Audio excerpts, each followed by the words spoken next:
Former Governor General Adrienne Clarkson knows firsthand what it's like to flee your homeland and start a new life in Canada. As a child, she and her family arrived here as refugees from war-torn Hong Kong. Now, in her new book, she explores the immigrant experience through the stories of people who have helped transform this country.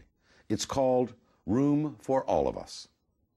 Through much of your time as Governor General of Canada and more recently, you focused a lot of your attention on new Canadians. Now in this new book, you write the story of individuals who have been uprooted from their past, came to Canada, met many travails, but at the end of the day, thrived and made a huge contribution to this country. What's your purpose? Why did you want to write this particular book? I wanted to write this because I feel that I tell 8 stories in this. But there are, remember that old TV thing, there are a million stories in the naked city. Right. And I feel that there are a million stories like this in Canada, if not more. And that everybody reading this book will say, hey, I felt like that, or that's what my uncle was like, or whatever. They really get it because it fits in with our national narrative, with our national psyche. It's as though they are all parts of one person. And I feel I'm part of that one person. And we have common threads that link us together. First of all, this particular group, including me, comes out of cataclysm and catastrophe. That you're taken out of what is familiar to you by a war, by persecution, by all kinds of circumstances which are not in your control. And you have to do something about that. You come to a new country, and Canada has been able to say, okay, you're here now. We're not going to get in your way. It's fine that you're a human being. I'm a human being too. You be that, but I'm not necessarily going to do very much for you. Just be. You mentioned that behind every individual immigrant story, there's usually a larger event. Some of our viewers are probably too young to remember some of these events and how momentous they were at the time. Just go back to the late 60s and the Vietnam War and the resistance in the United States that led to a major influx of Americans to Canada. Tell me about that period of time. Well, I was very interested in that because it was part of my youth, because I began in television at about that time, and because a lot of my life was centered around the University of Toronto, and we received a lot of people because of those 40,000 young men, and of course many girlfriends and wives came with them, but 40,000 young men who came as draft resistors or deserters from the United States. Of those people, I think, a lot of them came to the centers where things were set up for them. Like there were houses they could go to where they could get, bedding, or they could find somebody who would get them a room, help them get a job. They were so well educated. You see, these were all university graduates. Well, you make this point. This is probably the best educated wave of immigration that has ever come to any country. Exactly, ever. And it's the largest. It's the largest because we did receive about 40,000 war brides after the war, but we didn't have the education in those war brides that we had in those young American men, of whom at least 95% have stayed. Nobody's done those figures. But when you talk to people... Even after the amnesty was Even offered. after the amnesty. I talk about the amnesty and how some of them went back and some of them did not, to take advantage of the fact that they were no longer considered to be criminals.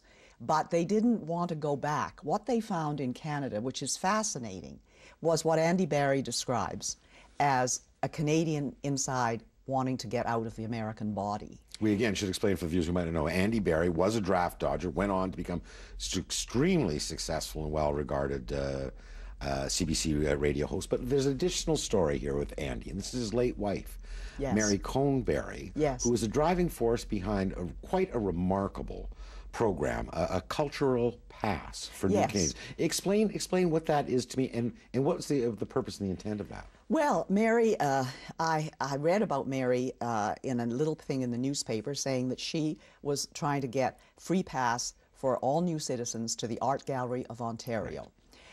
So that they would know what the culture was of Canada. And my institute, the Institute of Canadian Citizenship, we had been thinking, how are we going to get new Canadians into places like museums, the Science Centre, and so on? The kids go through school busing tours and so on. But their parents, how can we make them feel that they can enter a place that is forbidding as a museum, where they wouldn't even perhaps have gone to a museum in their own country, where they didn't come from a background where they would feel they had access to it? And I'd felt that this was wonderful. So I called Mary, and I said, let's talk about this. So, make a long story short, we adopted, we did a program with the Art Gallery of Ontario. That became our little pilot program. And now we have a program called CAP, Cultural Access Pass, that gives new citizens, every new citizen, for 1 year with their family, free access to 600 historical and cultural sites. The Ontario Science Centre, Vancouver Art Gallery, everything in Nova Scotia, from the Black Museums to the Maritime Museum, and we're going to add about another 600 within the next 6 months. Now, when I read this story, I was wondering, because I mean, there are some who've expressed growing concerns about the isolation of new Canadians. I mean, they come in such large numbers now compared to, and in some communities, you could live and be Chinese and never have to speak English, never go out of the community. Is this program kind of designed to address that issue? Absolutely. This worry about people being isolated when they come to the country, I do not believe that people stay among themselves by choice. They do it only if they've been excluded. And you take Rathika Sitsbai-Sen, who is the newest young MP, 29, the first Sri Lankan Tamil, a woman. And profiled in the book. And profiled in my book. She's 29. She comes from a background which is completely rural. Her father left in order to make a life and get enough money to bring them to Canada. And she was picked up in the school by people who realized, her teachers, that she was really bright as a tack, and not just for school, but they encouraged her to volunteer, to go to old people's home and to help old people organize their bingo games and walking tours and all that sort of thing, because they noticed that she liked people. She was gregarious, she was friendly, open, liked to talk. And so they noticed this in her, and that's where the thread again links a lot of these people. Public education, teachers. Another impact of the Vietnam War was on the Vietnamese themselves, and that in the 1970s, late 1970s, we see the arrival of the boat people. Yeah. You say this is probably the single most remarkable emigration event in the last half of the 20th century. 150,000 came to our shores. Absolutely. And where are they now? They've all melded in. I mean, we're not aware of the fact that we have this large number of Vietnamese people here, and they are melded in because they have become all sorts of things. I mean, they work everywhere. They work in all kinds of industries. They work in all kinds of bureaucracy. They work in film and television. And John Tran, who is my subject, was a 5-year-old boat person with his family, got on a boat, probably sold everything, indeed did sell everything, and got on this rickety boat, which was meant for 100-odd people and had 300 on it, and kept breaking down. They were boarded by sort of pirates. They were abandoned by these people in the high seas. The Hong Kong Coast Guard picked them up. This was happening in the thousands and thousands. And Hong Kong didn't know what to do with them and put them into refugee camps in Hong Kong, where he lived for nearly a year. At which point, Canada did get organized because we saw the plight of these people. That was in 1971, and I remember it, and you do too, how clearly we wanted to help those people. We just couldn't stand seeing them all drowning. Well, and the remarkable thing that happened there, which I can't remember previously or since, was this incredibly well-organized program of sponsorships, where these people moved into other people's homes. Yes. I'm wondering, and again, I don't know, but this is right around the time of the Multiculturalism Act. And I mean, so much of our self-esteem and our national identity now is steeped in this kind of sense that we are welcoming. Do you think that event helped shape that I do think identity? so, because it got us personally involved. And this was an enormously enriching thing, and I think it was enriching for the Canadians who were involved with it. And that's what, and I say that the transformation happens not only for the people who come from someplace else, who become something else when they come to Canada, but Canada has been transformed by doing these acts. Another major immigration exodus occurred in the 70s out of Africa. A number of Asians, Ismaili, Muslim, Uganda, Tanzania, again, were being persecuted. The Aga Khan, the spiritual leader of the Ismailis, appeals directly to Trudeau to let his people come to Canada. What's our response? our response at that point was, yes, let's let them come. That was a thing that Trudeau said we should do. And because he knew that Idi Amin was set not only on expelling people, but on killing them. Eating them in some instances. Or something, or whipping them to death, whatever, something grotesque.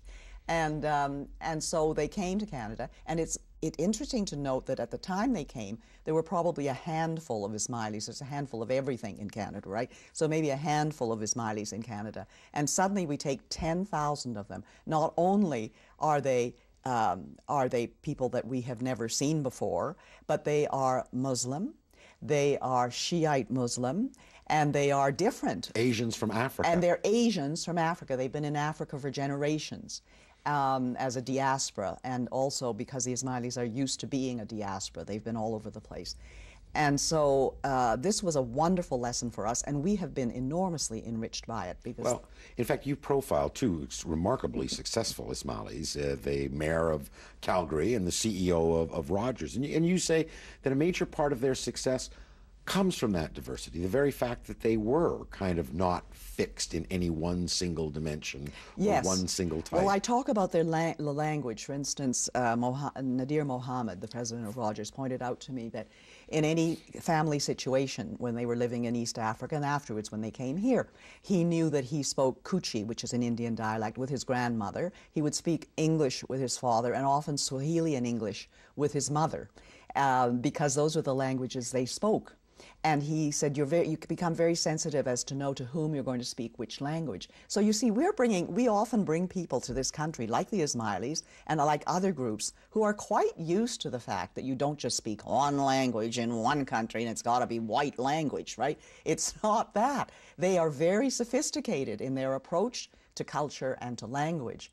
The other thing that the Ismailis have brought to us is they have this tradition of volunteering and of benevolence among themselves, and they have now spread that beyond their own group, who they've always helped their own group, and now they spread it out to other things. They are completely involved in all kinds of volunteer activities in Canada. And I, as Governor General, gave out something called the Caring Canadian Award, which was for volunteers who give of themselves. And the youngest people I ever gave it to was a pair of 16 and 17-year-old brother and sister from Calgary who were Ismailis. You mentioned in passing before, but it's a cornerstone of what your major thesis here, is that one of the things that allows the incredible accommodation of diversity in this country is what you've referred to as benevolent neglect, where we basically leave people alone.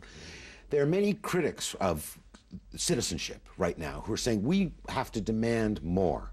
We have to ask more of our new Canadians and give them a sense of enterprise, that they are here to do something. Does that fit with the notion of benevolent neglect? Mm-hmm. Well, what I'm saying is that benevolent neglect has worked very well in the past and up till now. And what it means basically is that we're decent to people, and we are kind in the sense that we believe everybody is a human being and has a right to live and live as well as we do in this society. And I believe also that we don't have to demand things of people. If we have a strong belief in our own systems, our public education is so key. I can't say that more importantly. You have to have public education in order to have the kind of immigrant society we have. You can't have people having to pay for crayons the way they do in some kindergartens now in some provinces. Or extra enrichment in the public schools. You've got to have the public schools be egalitarian. Adrienne Clarkson, I want to thank you very much for joining me. It's been a real pleasure. I've enjoyed it, Alan, as usual.